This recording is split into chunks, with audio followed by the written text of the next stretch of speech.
Good Life. My name is Damlola Ogunshakin. And the paper review this morning will start with Vanguard.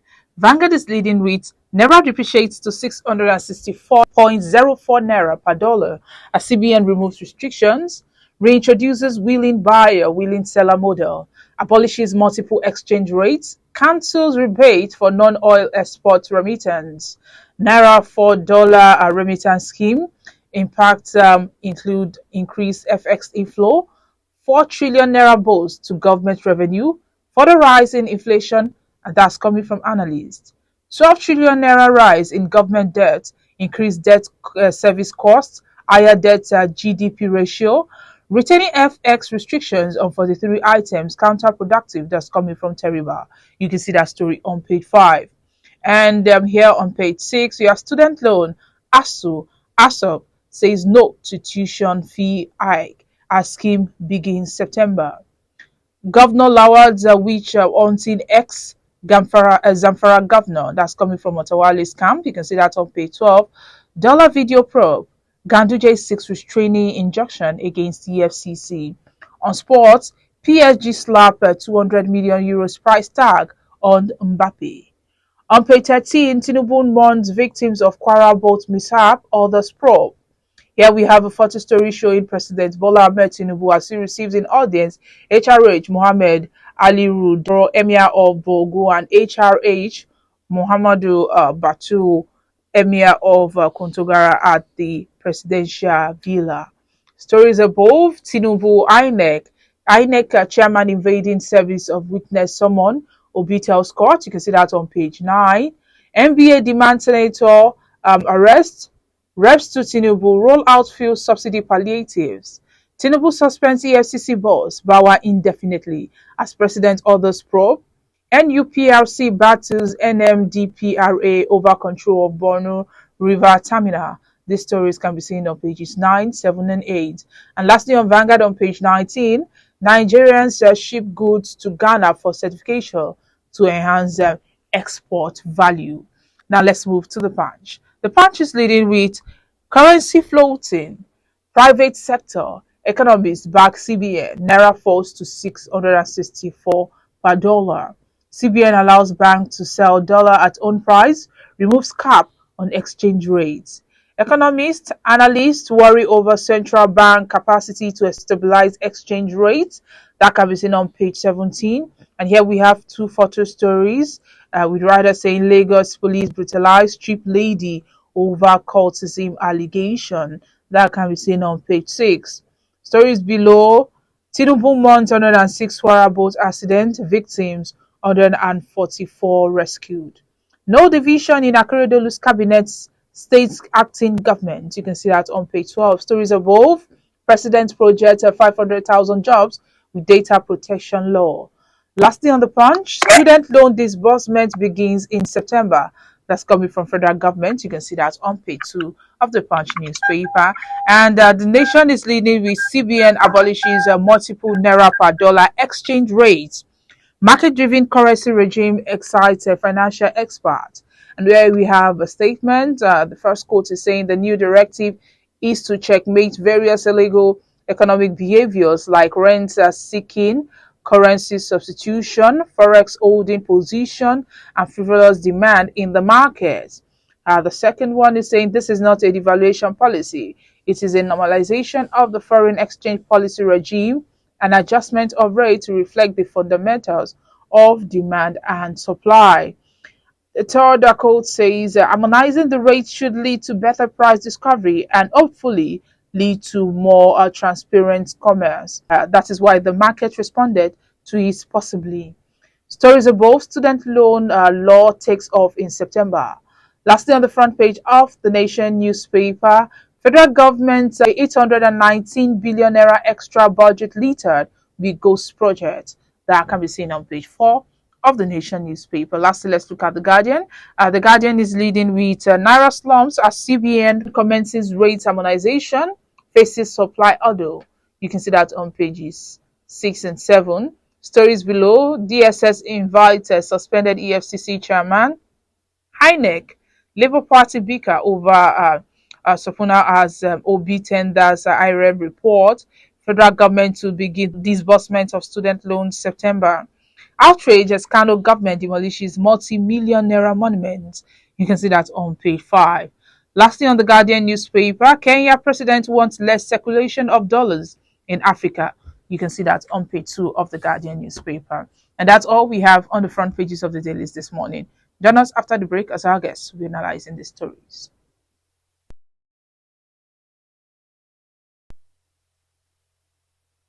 Welcome back. If you're just joining us, this is Today in the News on Vanguard Live. I'm Jamlola Ogunshaki. Joining me to analyze the front pages of the dailies this morning is Mr. Oludari Mayowa. He's the publisher of Global Financial Digest. Good morning, Mr. Mayowa. Yeah, good morning, Jamlola. I'm glad to be here today. Yes, thank you very much. Let's move straight to the front pages of the dailies this morning. President Bawa Tinubu has approved the indefinite suspension from office of the chairman of Economic and Financial Crimes Commission (EFCC), that's Mr. Abdul Rashid Bawa, to allow for proper investigation into his conduct while in office. What do you think about the suspension of Bawa? Thank you very much. The news came as a probably shock to many people. Probably we are not expecting it. Probably we don't envisage that it's going to happen. But I believe that the president has some intelligence report concerning the EFCC doing, especially the chairman. And don't forget that the former chairman of Sanfora State actually levied an allegation against him, a bribery allegation against him, and all of that. Again, there are some school of thought that believe that the suspension might be a wish hunt. And don't equally forget that during the run-up to the election, there are some move by the former president, or probably stopping Tinubu from contesting or that. And I'm sure EFCC probably will play some role in that. And so people are attributing the suspension to retributions against the EFCC chairman. I think until the government come out fully with details of what led to his suspension and what led to the allegations and the investigation, everything will be in the realm of speculation and conjecture. So for me, right from the section of the ASUC, actually, when you look at from Ribadu to what's the name of that woman's Farida to Magu and to Bawa now, there's always been controversy around the leadership of that commission. But we have not seen any probably prosecution of the former chairman, even though they were investigated, they were alleged to have abused their office and the rest. We're not seeing anything coming out of such investigation. So we are going to wait for this one and see how the government, the president, is going to handle it, and the public is keen on knowing the whatever the reason behind some of this ongoing. So we cannot come categorically say that yes, this is what happened, this is not what happened until we have seen the finding of the government and the truth will always come out. Right, but some people are saying that some politicians that are associated with this government have issues with the current suspended chairman, and therefore they are not likely to be comfortable to have him there, and it's possible they are the one who pushed for his suspension. What's your take on this? Yeah, these are possible conjecture by people. You know, when things like this happen, there are going to be a lot of speculations all over the place. The onus is now on the president and his team to actually dispel those rumors, dispel those speculations, and let us have an accurate, transparent investigation and come out with a proper record, a proper report on the outcome of the president's investigation. That's until then we can dispel the speculations. Speculation we're going to be coming, and yes, we know about Ganduje, for example, has already gone to court to restrain the FCC from arresting or investigating him. We have seen many people around the president himself and the rest in that country, but these are speculations. And until the president, the investigation dispel those rumors, we are still going to remain on the realm of conjecture and speculation. But do you think the EFCC office has been made to be too political? Yeah, right from Obasanjo eras, we have seen now Badu handle the office. We have seen what we call witch hunting by the government, the enemy of the president, those who oppose the president. Probably people have, yes, the EFCC has performed some level of works that have in part fight against corruption. But looking at it from the section, the government has not been sincere in the fight against corruption. We have seen many people who are convicted of that. For example, previously former President Buhari had to let go 2 governors, forgive them even if they are convicted, they stole the money.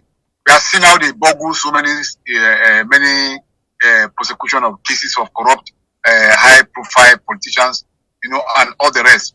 So for me, the EFCC, yes, they are done because where is the conviction? Because sometimes they ban it out that they convicted so many people. We are seeing them chasing more of internet fraudster and prosecuting them than high-profile those who stole billions of naira, billions of resources of states and provide to their private pocket. We are seeing emphasis on that. We're not seeing emphasis on people who are high-profile politicians put to trial and jail for corrupt practices. We are seeing them boggle some of those things. So it could be subjected to speculation and conjecture here and there. There's no doubt about it. So yes, it can be said that has been used by successful government as instrument of persecution or harassment of the opposition. Yes, people can be right to some extent saying that. But like I said, we need to wait for this. We need to wait for the government to transparently investigate this and let people know and actually instill credibility to their activities. When appointing the next EFCC chairman, what should be looked at?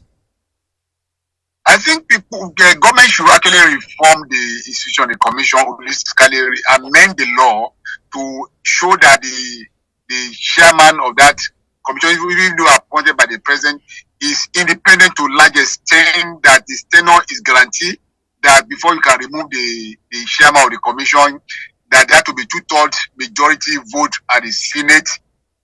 This could guarantee a tenure of the chairman, and that could probably give that person the leeway not to dance to the tune of the president. But if the president can just remove you at will, suspend you at will, then you weaken the convictions of the occupier of that office to do what is right, because he will be looking at his back. What's the body language of the president to what I'm doing? Will it be accepted to him or not? So until number one, we need a reform.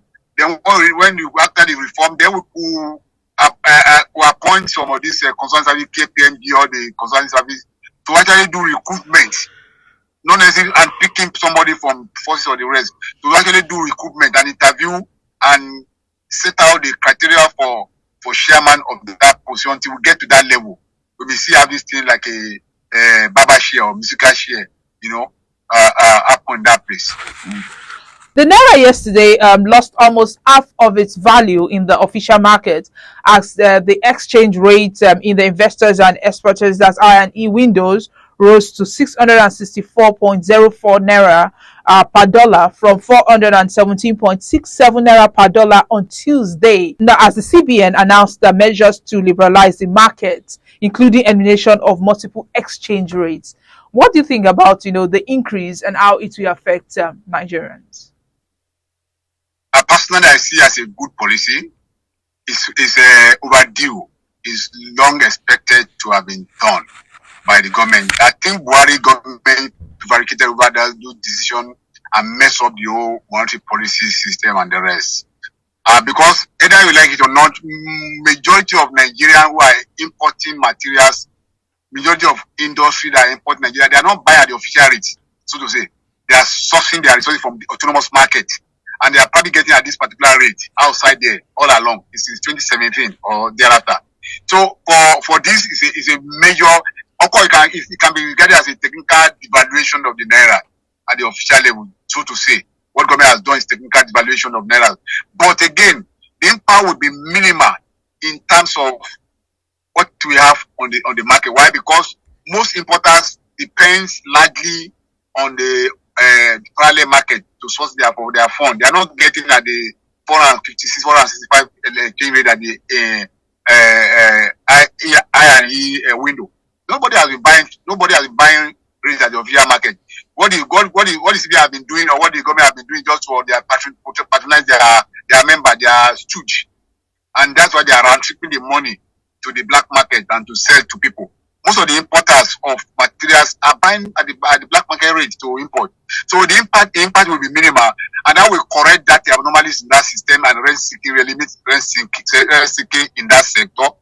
And what we'll be seeing is going to see stability and we're going to see inflow of resources from foreign investors coming to the country, and going to see the level of liquidity improving in the market. We may probably see some balancing, some adjustment in the rate, either up and down, so we can be sure of stability in the market, and it will help the economy. Yes, there could be some little impact on inflation, high cost of like Nigeria, but I don't see anything untoward happen to the economy through that policy. But according to analysts, right now it's over 600. But in the next few days, we are expecting it to go over 700, possible 730, per dollar. Let's talk about, you said inflation, that it will affect the prices of goods and everything. And we know how, we are just talking about fuel increase and everything. Is this what Nigerians really need now? Yeah, there are some policy, there are some decisions you have to take to correct system, because just like the fuel subsidy remover, there are cartels that are actually benefiting from this. It's not benefiting the economy. It's not benefiting the large population, the citizens of this country. The exchange rate, like I said, majority, about 90% of people are buying exchange rate at a higher price. And what is the exchange rate at the parallel market? It's the exchange rate at the parallel market is about almost the same rate. It's about 760 at the parallel black market, so to say. So for me, like I said, the market will find its level. Market will regulate itself. Eventually, when there is more inflow, because we are going to expect that the demand will slow down. Because oftentimes, what drives the price up is speculation. People who buy dollars at the official rate, who have access to it, they take it to black market to sell. Also, people buy black, and many people have dollar reserve, But people who have money now can now push it out to the system. We are going to have liquidity in the market, and the market is going to regulate itself. I'm not sure they're going to go beyond 600 at the end of the day, when it's stabilizing the system. What do you think about the government decision to retain the forex restrictions on 43 items as counterproductive? No, at the end of the day, by the time that restriction was meant to curb demand because of the shortage of supply. So I'm sure by the time they liberalize the market, there won't be any need for restriction any longer. I think the government will lift the restriction as soon as possible once the market stabilizes and the more liquidity comes to the system. One restriction was meant to curb supply, to reduce pressure on the market. And that's why they took those measures. I'm sure at the end of the day, government will revisit those restrictions and remove them. Let's move away from that. Lecturers in the nation's university and polytechnics, they've warned the federal government not to toy with the idea of increasing tuition fees by hiding under the guise that it has set up student loan scheme through which students can source for money to finance their education. What do you think about this and the loan approval? Unfortunately, the student loan is a scam in quote, so to say, and it's just a back doorway to introduce fees in public universities. And what we follow is that government is going to introduce fees. That means that it's done at the day that we don't have fees in university, and going to impact the many children of the poor attending public sectors university. And what we see, once the fees is introduced in the public university, the private university is going to increase their fee. That's what we're going to mean. There's not going to be a free fees school any longer. That's what the laws actually indicated. Because what government is saying, you can borrow money to pay your school fees, and when you are working, you're going to pay back. But we don't have a system that many people have graduated 5 years ago. They don't have a job. Why do you pay out the fee? How do you pay by the loan? So for me, it's a backdoor way of introducing fee in the public universities, and we are going to see the spiral impact on the education system in this country. For me, I don't see it improving access to education. It's going to reduce access to education at the end of the day. All right, let's talk about the conditions given for that loan approval. We have if you default, you go to prison or you pay 500,000 naira fine. What do you think about that? I mean, like you said, the education, the system, many people have graduated and they cannot get a job. Meanwhile, just months after finishing your NYC, you're expected to start paying the loan back. You see, when we look at it, we have practiced this, we have gone past this route before in this country. We have had the education loan board in time past. In the 80s, probably in the 70s, 90s or so. You know, it didn't work. People were collecting the money and diverting it. A lot of people who don't need the money were borrowing the money and diverting the money. And they didn't pay back.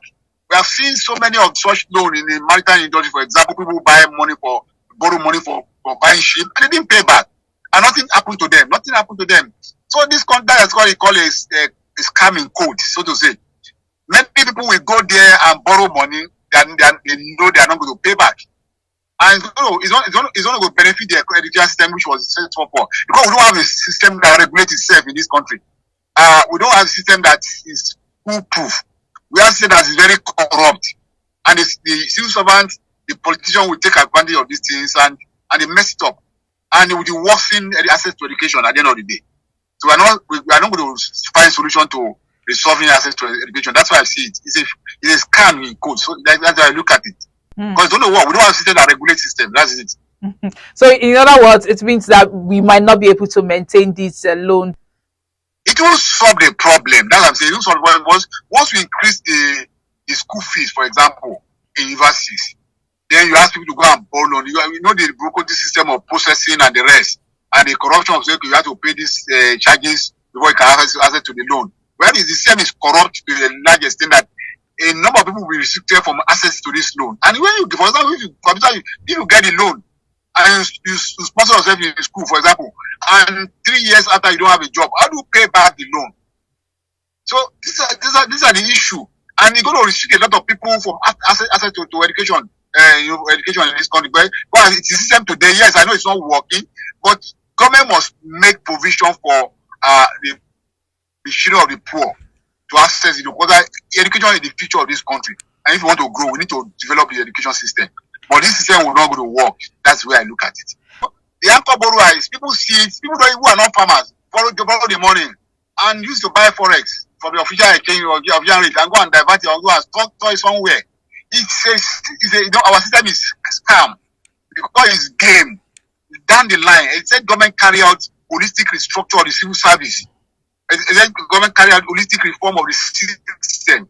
Our system does not favor this sort of system. People will get it. People who don't need the money will borrow it and take the money from the system, and they are not ready to pay back, and nothing will happen. You see, the bank system have a structure.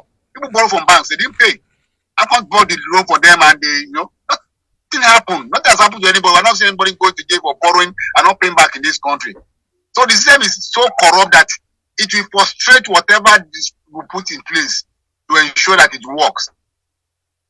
We have seen such many of intervention fund in the aviation system, in the power system and the rest. How many of them are paid back? Nobody has paid back. Nobody are not paid back. We are not recovering any of those money. So CBN just printing money, and that's why you see inflation going up. Because government is printing money to pump into the system in the hope of growing the economy. The economy is not growing because most of this money are handed up in the foreign exchange market to buy dollars and create reserve for individuals or corporates. And that's why we have scarcity of dollars in the system. And because people are taking advantage of the system. That's what we are seeing. So it's not going to work. And that's what we can work, because we don't have a structure that will monitor disbursement and recovery. We don't have a system that acts. We don't have a database. In America, for example, when you want to go and buy something in store, you don't need to give them your phone number. They have all your data stored in their system. And at the end of the money, they deduct your money directly from their, So it's the system that work. We don't have no system. Unless you put this structure in place first, whereby we have a data system that is, when you go purchasing common loans, you go to the bank and they ask for your loan, they have your data stored, they have your facility stored, your credit, rating is stored there. And that's the only way we can have this system working. But without those structure in place, it can't work. But let's end this on a lighter note with Mr. and Mrs. And the first person speaking today is Mr. Mr. says, if the situation of the fuel subsidy removal remains like this, I'm going back to the village. And Mrs. replied, are there refineries in your village? But when it's not Lagos, at least you travel less distance, you face less traffic, and spend less money on fuel. So to say, that was the option, and it was a good thinking for the man. And I know the one who want to follow, go back to the village in the sense of it. Yeah, and that was a good one, really. Thank you, Mr. Bawa, for joining us today.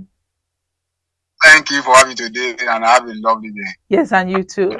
And he's the publisher of Global Financial Digest. He just reviewed and analyzed some of the stories on the front pages with us this morning. Now, to get more of our top stories, you can follow us on all our social media platforms showing on your screen. On Facebook, Instagram, Twitter, TikTok, our WhatsApp number is also displayed on your screen. I'm Damlola Okunshaki. Have a lovely Thursday.